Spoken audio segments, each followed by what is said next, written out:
d'arriver après cette pause déjeuner. J'espère que c'était agréable, que vous avez pu rencontrer analystes et personnes de l'équipe FXCM. Donc là, théoriquement, c'est la conférence de 14 h, celle où tout le monde s'endort, donc on s'est dit qu'on allait vous motiver, vous réveiller. Donc, alors, le but de cette heure avec Olivier Delamarche, donc qu'on a en invité aujourd'hui, c'était de vous faire un point sur la situation économique globale et puis de revenir sur des zones économiques d'importance, puisque quand on traite sur le marché des changes, mais aussi les indices, il est intéressant d'avoir une idée du paysage macroéconomique et qui est reflété par les marchés, ou pas, nous allons le voir. Donc aujourd'hui, je suis très content d'accueillir Olivier Delamarche, que vous entendez sur BFM toutes les semaines. On s'est dit que plutôt que de lui donner 3 minutes, on allait pouvoir développer ça sur 1 heure, que ce serait sûrement très intéressant. On va faire ça sous forme de questions-réponses, de commentaires ensemble. On finira par peut-être des questions. Si vous le souhaitez, vous pourrez rencontrer Monsieur Delamarche après. On va commencer dès maintenant et puis on va essayer de passer en revue les différentes zones économiques et les banques centrales, tous les sujets chauds de l'actualité. Donc Olivier, merci beaucoup d'avoir accepté notre invitation à la conférence. Bienvenue. Merci à vous. On va rentrer dans le vif du sujet directement. Si on pouvait peut-être faire une prise de recul sur la situation actuelle, peut-être un petit peu d'historique avant de commencer à zoomer sur les différentes zones économiques. Oui, alors on va commencer cette petite saga qu'on connaît depuis maintenant 2007-2008 en fait. On peut remonter à beaucoup plus loin où on avait des cycles qui étaient à peu près bien compris, bien vus, bien cernés par les banques centrales jusqu'à, on va dire, les années 90. On avait des cycles qui étaient connus, qui duraient à peu près 5-6 ans, qui étaient contrôlés par les banques centrales, et vraiment contrôlés par les banques centrales. Alors elles ne le disaient pas, parce que ça fait désordre si vous avez un banquier central qui vous dit qu'il va vous mettre en récession, le pays, mais c'était effectivement ça qui se passait, c'est-à-dire que au fur et à mesure du développement de la croissance, vous aviez les banquiers centraux qui montaient les taux d'intérêt, qui prenaient des mesures pour restreindre le crédit, vous aviez un plateau, vous aviez les tensions qui se manifestaient en haut, et donc pour ça, il fallait monter les taux. Tension sur le marché du travail, tension sur les prix des matières premières, tension sur les prix tout court des produits finis, et à ce moment-là, la croissance redescendait, on avait un taux de chômage qui augmentait, mais qui n'augmentait certainement pas dans les mêmes proportions qu'aujourd'hui, et vous aviez, au fur et à mesure de la descente, vous aviez les banquiers centraux qui contrôlaient leur truc en baissant les taux d'intérêt et en relâchant la pression sur le crédit. Bon, tout ça, ça s'est à peu près bien passé jusqu'en premier signal, on va le donner en 98.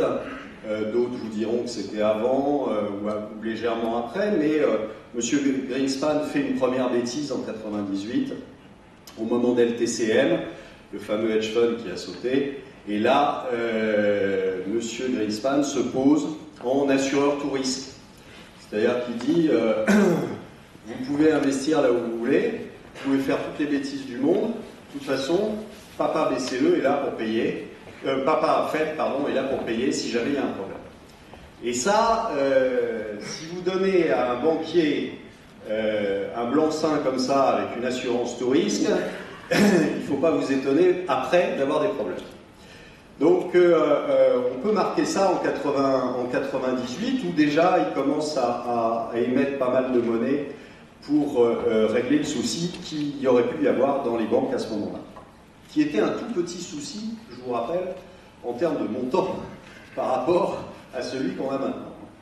Donc 98, arrive 2001, bon là, les Twin Towers qui reçoivent des avions, ça a fait des ordres, et à ce moment-là, il a fallu aussi injecter énormément de monnaie pour maintenir le système en place. Et puis arrive 2007. 2007, vous aviez M. Bernand qui était déjà en poste depuis quelques mois, puisqu'il a été début 2006, si mes souvenirs sont bons. Et donc, début 2006, qu'est-ce que fait M. Bernand? Ben, M. Bernand, il arrête de monter les taux. Première erreur. Il laisse les taux à quasiment gratuits et il arrête de les monter en accompagnant la bulle. Et je vous rappelle tout de même un chiffre intéressant, c'est que les 2/3 des subprimes sont faits entre la fin du premier semestre 2006 et le premier semestre 2007.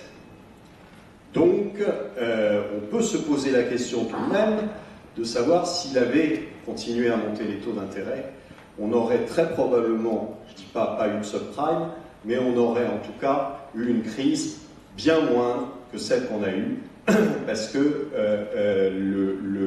l'argent gratuit ne fait jamais des investissements intelligents. Oui, donc ça c'était sur l'immobilier, les subprimes, pour revenir à ce C'était sur l'immobilier. Et on permet à tout le monde, même ceux qui n'ont pas assez d'argent, d'acheter des maisons. Surtout ceux qui n'ont pas assez d'argent pour leur bourse. Et donc, on crée une bulle. L'argent gratuit, de toute façon, ça a toujours créé des bulles. Donc, puisque vous ne sélectionnez plus vos investissements, puisque ça n'est plus la peine. Donc, vous vous retrouvez avec une crise des subprimes, alors qui a été évidemment très très mal analysée par les politiques, qui nous disaient, j'entends encore Madame Lagarde qui nous disait, il n'y a aucun souci, ça ne donnera pas une récession en Europe. Donc on a vu que malheureusement, elle s'était un peu fourvoyée. Et 2008 arrive, et là vous avez en 2008 une crise de liquidité, et qui est traitée comme telle par les banquiers centraux. Hein, vous aviez, souvenez-vous, vous aviez les banques qui refusaient de se prêter entre elles, l'interbancaire était complètement stoppé, et à ce moment-là, vous avez les banquiers centraux qui sont intervenus, qui ont apporté des liquidités et qui ont maintenu le système en place. C'était exactement ce qu'il ne fallait pas faire. Voilà. On s'est retrouvé à ce moment-là devant une patte d'oie et on a pris la mauvaise direction. Pourquoi on a pris la mauvaise direction? Parce que il est sain, même si c'est dur à dire et même si c'est pas très agréable pour beaucoup, il est sain d'avoir des récessions dans un pays. Pourquoi? Dans une économie? Parce que ça respire et que c'est utile. Et que là, on a tout fait, absolument tout, pour éviter la récession. Et première erreur. Deuxième erreur, ça n'a pas servi d'alerte et ça n'a pas servi de leçon aux banquiers. On aurait pu se dire quand même que le boulet n'étant pas passé très loin de leur tête, ils allaient se calmer. Pas du tout. Pas du tout. Vous regardez 2011, augmentation des bilans, notamment de la Société Générale et de la BNP, 2012, on recommence, parce que là où il y a du plaisir, on ne s'arrête pas. Donc ça veut dire quoi? Ça veut dire que vous êtes toujours en danger, et encore plus en danger qu'avant, parce qu'elles ont moins d'argent, que ce n'est pas les règles de Solvency 2 ou 3 ou 4 qui vont y changer quoi que ce soit, parce que les montants sont totalement disproportionnés par rapport à ce qu'on essaie de vous mettre en place. En plus, je suis désolé, mais quand on essaie de négocier avec des gens, il vaut mieux qu'ils soient en position de faiblesse. Or, ils étaient en position de faiblesse en 2008, on ne l'a pas fait en 2008, on a loupé le coche en 2008, et maintenant que vous les avez sortis de l'eau, que vous les avez séchés et que vous les avez réengraissés, il est difficile de leur demander quelque chose. Et donc, vous avez des banquiers qui, aujourd'hui, n'ont toujours rien compris, qui utilisent toujours les mêmes leverages, c'est-à-dire autour de 30-35 fois leur actif. Je vous rappelle, je vous donne deux chiffres simplement, j'ai rien contre la BNP, et je ne suis pas payé par la Société Générale. Donc, la BNP, c'est 2600 milliards d'actifs bilan. D'accord, total bilan 2600 milliards. Je vous rappelle le PIB français, 1900 milliards. Hein, donc, vous voyez un petit peu l'étendue du problème. Et le plus drôle, c'est les positions sur les instruments financiers à terme, qui sont hors bilan, et qui sont d'un montant de 46 000 milliards. Voilà, ça fait 3 fois le PIB américain. Cherchez l'erreur quand on vous explique que ne vous inquiétez pas, l'État français garantira les choses, vous apercevez que c'est un peu c'est un peu se foutre de vous. Donc, et ça c'est la même chose sur la Société Générale, c'est la même chose sur le Crédit Agricole, c'est un peu la même chose dans toutes les banques. Donc vous avez eu cette dégringolade en 2008 des indices, et puis vous avez eu un afflux de liquidités. Et à partir de là, on est rentré dans un espèce de mécanisme qui n'a plus de fin, qui est une espèce de fuite en avant organisée par les 3 compères que sont le président de la BCE, le président de la Fed et le président dernièrement de la Banque du Japon, qui m'a bien fait rire, qui est je règle tous les problèmes en imprimant. Non. Illimité. Alors c'est le nouveau mot maintenant, c'est illimité. Alors monsieur Albert Einstein disait il n'y a que 2 choses que je connaisse qui soient illimitées, c'est la bêtise humaine et c'est l'univers, et encore l'univers je ne suis pas sûr. Ben, maintenant vous avez une 3e chose, c'est le QE. Donc il est illimité. Ça veut dire quoi illimité? Qu'est-ce qu'il y a au-dessus d'illimité? Il n'y a pas grand-chose. Et surtout, ça veut dire quoi? Ça veut dire que en fait, on pense, les marchés ont l'air de penser que la création de monnaie n'a absolument aucune conséquence. C'est ça que ça veut dire. C'est-à-dire que vous pouvez en créer autant que vous voulez, ça n'a aucune conséquence. Donc en fait, je ne sais pas pourquoi on en parle depuis 2 ans, puisque on a trouvé la solution. Les États-Unis sont aujourd'hui endettés à hauteur de 26 000 milliards, pas 16 000, hein, je vous rappelle. 16 000, c'est l'endettement de l'État. Derrière, vous avez l'endettement des États, les muni-bonds, et puis les garanties à Fannie Mae et à Freddie Mac, ça fait 26 000 milliards en tout. 26 000 milliards de dollars de dette, ben, il n'y a qu'à imprimer 26 000 milliards de dollars. On rembourse la dette, et comme ça, il n'y a pas de souci. Donc je ne sais pas pourquoi on en parle depuis des mois et des mois. Si les choses sont aussi simples que ça, il faut le faire. Puis comme ça, on aura la paix. Et puis je pense que vous pouvez aussi tous vous imprimer 10 millions de dollars de billets, et puis sortir pour aller faire vos courses. Puisque ça n'a aucune conséquence. Et le problème, c'est que M. Bernard n'y va pas en prison. Donc vous iriez si vous le faisiez. Donc, vous avez cette folie qui consiste à imprimer à tort et à travers. Alors aujourd'hui, vous voyez que sur les 25-30 dernières années, vous aviez une création de monnaie qui était à peu près équivalente à la création de richesse, qui était à peu près équivalente à la croissance. Donc vous aviez une croissance mondiale qui était autour de 4%, et vous aviez une croissance de la masse monétaire qui était à peu près équivalente. Aujourd'hui, vous avez une croissance mondiale qui est quasi égale à 0, et vous avez une croissance de la masse monétaire qui est égale à 17%. Voilà. Donc tout va bien, et bien sûr, vos petits rectangles de papier valent de plus en plus cher, hein, puisqu'il y en a de plus en plus. On est arrivé je pense qu'on est arrivé bientôt sur la fin de ce système, pour la bonne et simple raison que je vous disais tout à l'heure, au-dessus d'illimité, je ne vois pas ce qu'il y a de possible. Or, il faut savoir que malheureusement, aujourd'hui, les banquiers centraux se sont privés de toutes leurs armes, de tous leurs leviers. Avant, je vous disais, quand vous étiez en haut de cycle, vous aviez des taux d'intérêt qui étaient en haut. Et donc, vous aviez un potentiel de baisse. Sauf qu'aujourd'hui, les taux, ils sont à 0. Et en dessous de 0, il n'y a pas grand-chose. Donc, vous ne pouvez pas les baisser indéfiniment.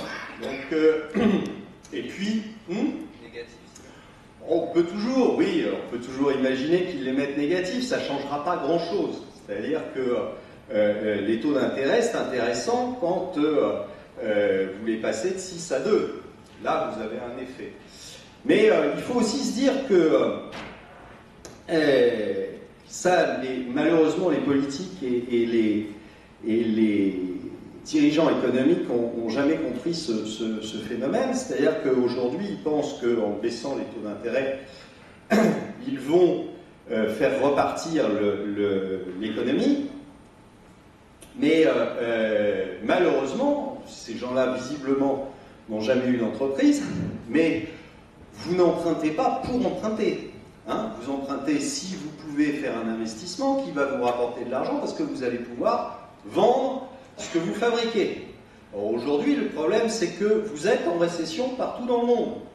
Donc, c'est pas la peine de chercher, c'est pas la peine non plus de jouer sur l'échange en se disant « Oh, ça va nous faire repartir ». Là, les Japonais, visiblement, exultent, enfin, en tout cas, les marchés japonais exultent parce que, soi-disant, avec la baisse du yen, qui est passé de 79 à 81, parler de la belle affaire, ça va relancer les exportations japonaises. Le problème n'est pas là. C'est pas une question de change, c'est qu'une question qu'il n'y a plus de clients. C'est tout, point. Et à partir de ce moment-là, vous pouvez toujours avoir des changes à 85 ou à 87 contre dollar, c'est pas ça qui va changer la donne.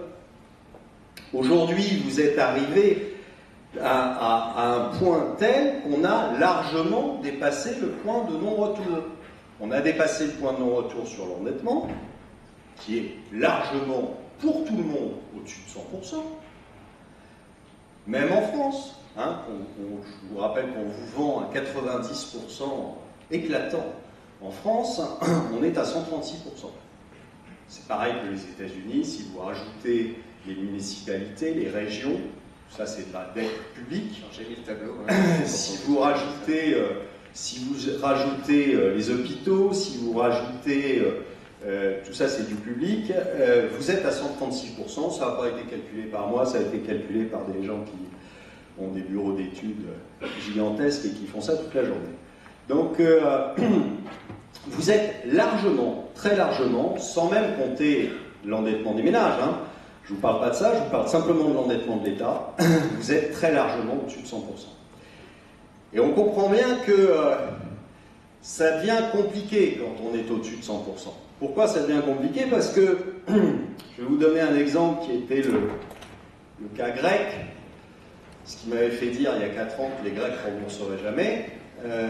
Ils n'ont jamais remboursé, ils ne peuvent pas le faire. Pourquoi? Parce que vous aviez un endettement qui était à 150%. Vous aviez à ce moment-là, on était loin des taux actuels, vous aviez à ce moment-là un taux d'endettement qui était autour de 5. 150% de 5, ça fait 7,5.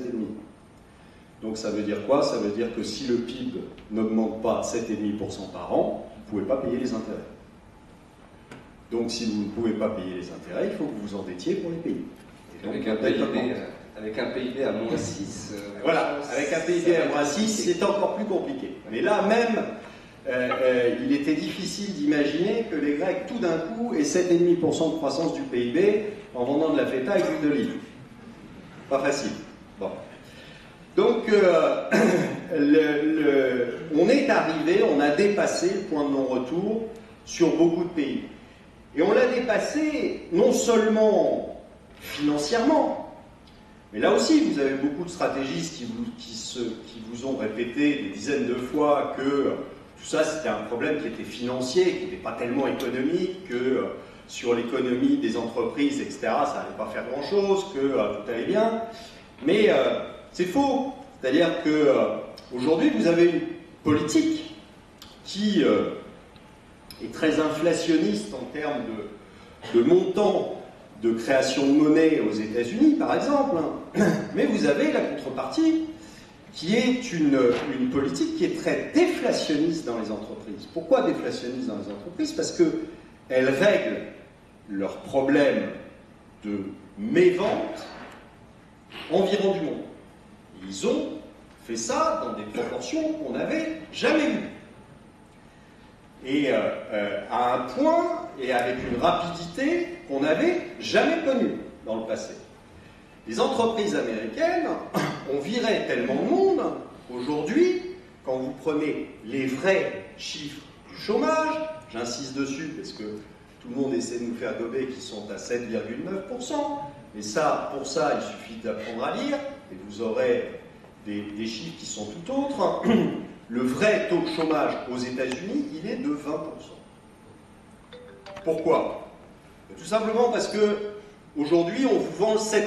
Le 7,9, en fait, si vous regardez ce qui est publié par les Américains, pour ça, ils sont très bons en statistiques et vous avez la totalité des chiffres, ce que vous n'avez pas en France, par exemple, ou en Europe.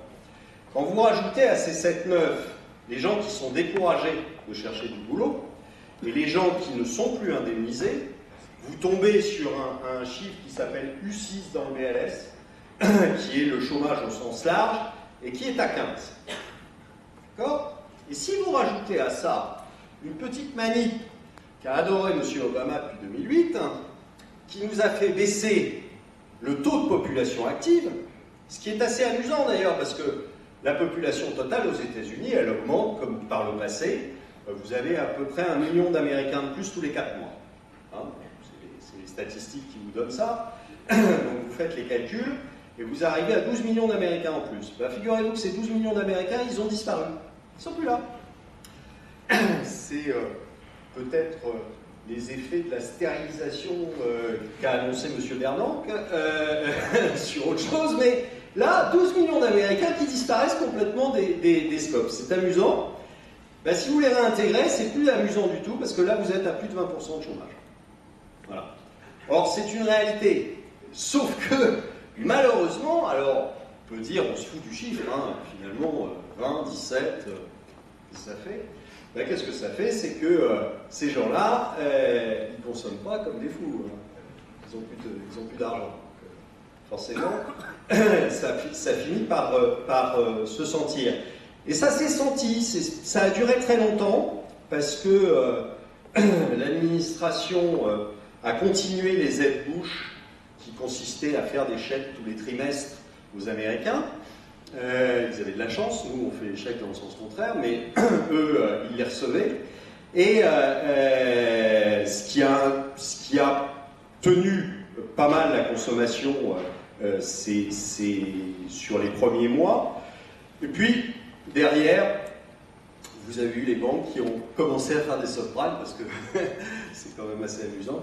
Donc ils ont fait des subprimes sur les voitures, ils ont recommencé sur les logements, et ils ont refait aussi des subprimes pour les prêts étudiants, dont ils savent qu'à force d'enfler, on va finir par avoir un problème sur les prêts étudiants. Mais, donc, ils ont fait... ils ont continué à maintenir la consommation et à maintenir les ventes au détail comme ça. Maintenant, on s'est aperçu sur les dernières publications de résultats, c'était assez intéressant à voir, c'est que quelques sociétés, 40% avaient loupé leur publication en termes de résultats. Voilà, vous direz, sur le nombre, c'est pas gravissime. Mais là où c'était plus intéressant, c'est qu'elle les avait beaucoup plus loupés sur le chiffre d'affaires. Alors vous pouvez toujours tenir un résultat, hein. Vous reprenez quelques provisions par-ci, les banquiers sont des pros en la matière, vous reprenez quelques provisions par-ci, vous reprenez vous virez un tout petit peu de monde en plus, et résultat, vous maintenez votre marge. Donc ça, on sait faire. Au pire, si vous avez besoin, vous rachetez quelques titres, et comme ça, en termes de BPA, ça va mieux.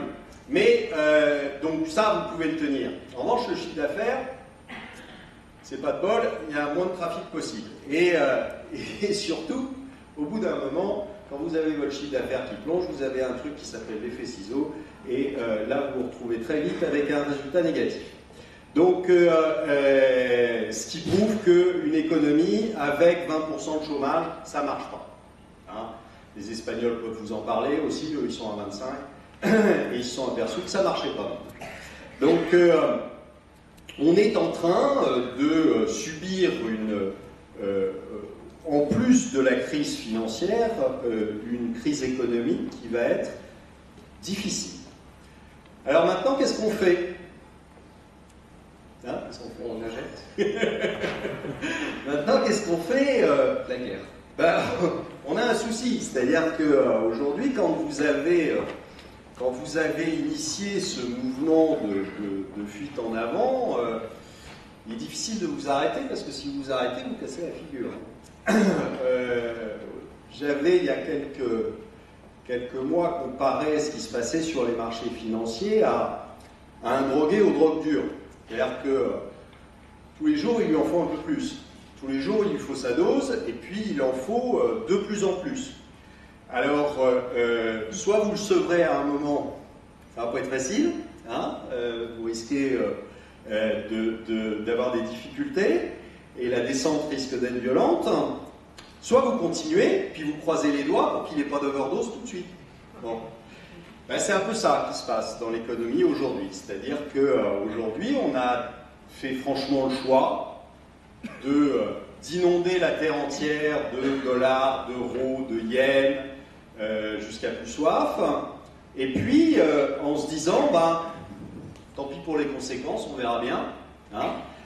On sait pertinemment que ça n'aura absolument aucun effet économique. Aucun. On le sait depuis l'exemple japonais, ça fait quand même 20 ans qu'ils font des QE, hein, ils en sont au 9e. Ça fait 20 ans qu'ils font des QE, là le dernier étant illimité, ça n'a pas fait broncher leur PIB depuis 20 ans. Vous prenez le PIB d'il y a 20 ans japonais, vous prenez le PIB d'aujourd'hui, c'est le même. Bon, donc, voire un peu en dessous. Donc, on sait que ça ne marche pas. Alors pourquoi on continue? Parce qu'aujourd'hui, on n'a pas vraiment de solution. Donc, on continue ce truc, sachant pertinemment que ça ne marchera pas. On a eu M. Bernanke qui nous a expliqué au premier QE que le fait de racheter des obligations sur le marché, ça allait faire baisser le chômage. C'est pile poil le contraire. Bon. Pourquoi?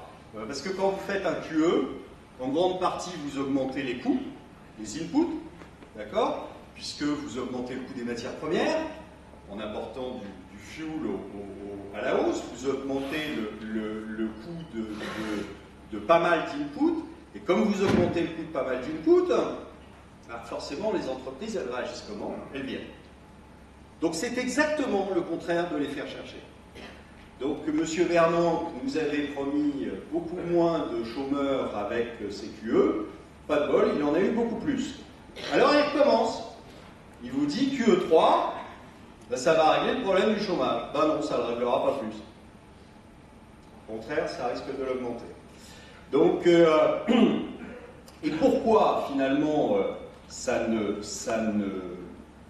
n'a aucun effet sur l'économie? Il y a eu en 2010 ou peut-être, non, 2011, il y a eu un rapport qui a été commandé par la Banque d'Angleterre sur le QE qu'ils avaient fait, en disant qu'est-ce que ça a amené? Réponse des experts quelques mois plus tard. Réponse des experts un petit peu plus tard en disant il y a 3% du QE qui a été injecté dans l'économie anglaise. Ce qui faisait quand même pas le coup. Réponse de la BOE, ça ne marche pas, on en fait un deuxième.